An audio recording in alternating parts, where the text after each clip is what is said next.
ఆ ఊరి పేరు సూర్యపురం. అయినా రాత్రి పడితే ఆ గ్రామం తన ఉనికిని గుర్తుచేస్తుంది. గాలి వీస్తే చెట్లు కాదు, జ్ఞాపకాలే వణుకుతాయి. సూర్యుడు అస్తమించిన వెంటనే అక్కడి చీకటి సాధారణమైనది కాదు. అది ఒక జీవిలా కదులుతుంది. ఆ గ్రామ అంచున ఉన్న పాడుబడ్డ ఇల్లు చాలా కాలంగా ఎవ్వరినీ ఆశ్రయించలేదు. కాని ఆ ఇల్లు ఎప్పుడూ ఖాళీగా ఉండలేదు. గోడల మధ్య ఏదో శ్వాస తీసుకుంటూ ఉన్నట్టు అనిపించేది. రవి ఆ ఇంటి ముందు నిలబడి కెమెరా ఆన్ చేశాడు. సీత ముఖంలో మాత్రం ఆ ఉత్సాహం లేదు. ఆమె కళ్లలో తెలియని భయం మెదులుతోంది. కిరణ్ చుట్టూ చూసుకుంటూ, ఈ ఇల్లు మనల్ని గమనిస్తున్నట్టు ఉంది అన్నాడు. తలుపు తెరుచుకున్నప్పుడు వచ్చిన శబ్దం ఆ నిశ్శబ్దాన్ని చీల్చింది. లోపల అడుగుపెట్టగానే చీకటి వారిని మింగేసినట్టు అనిపించింది. పాత ఫర్నిచర్ మీద దుమ్ము, గోడలపై కాలం చెరిగిపోయిన ఫోటోలు. వాటిలో ఒక ఫోటో సీతను ఆపేసింది. చిన్న అమ్మాయి, పెద్ద కళ్లతో నేరుగా చూస్తున్న చూపు. ఆ రాత్రి నుంచి ఇల్లు వారితో మాట్లాడటం మొదలుపెట్టింది.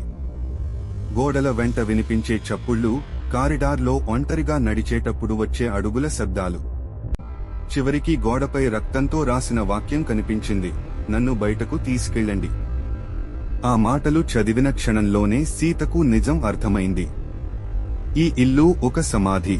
ఈ గోడల మధ్య ఒక ఆత్మ బంధించబడి ఉంది. చిన్న గదిలో తలుపు బలంగా మూసుకుపోయింది. చీకటిలో చిన్న పిల్ల పాట వినిపించింది. వెలుగు మెరిపినప్పుడు ఆ అమ్మాయి ఆత్మ వారి ముందుంది. ముఖంలో భయం కాదు, బాధ. కోపం కాదు, వేదన.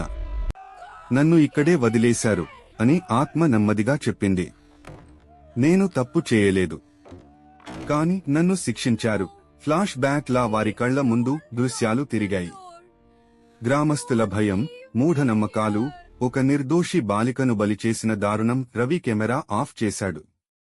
ఇది వీడియో కాదు అన్నాడు. ఇది నిజం. మేము నీ కథను బయటికి తీసుకెళ్తాం. ఆ మాటలతో ఆత్మ కళ్లలో కన్నీళ్లు మెరిశాయి. ఇల్లు కంపించింది. గోడలు కూలాయి. చీకటి క్రమంగా వెలుగులో కలిసిపోయింది. ఉదయం వెలుగు గ్రామంపై పడింది.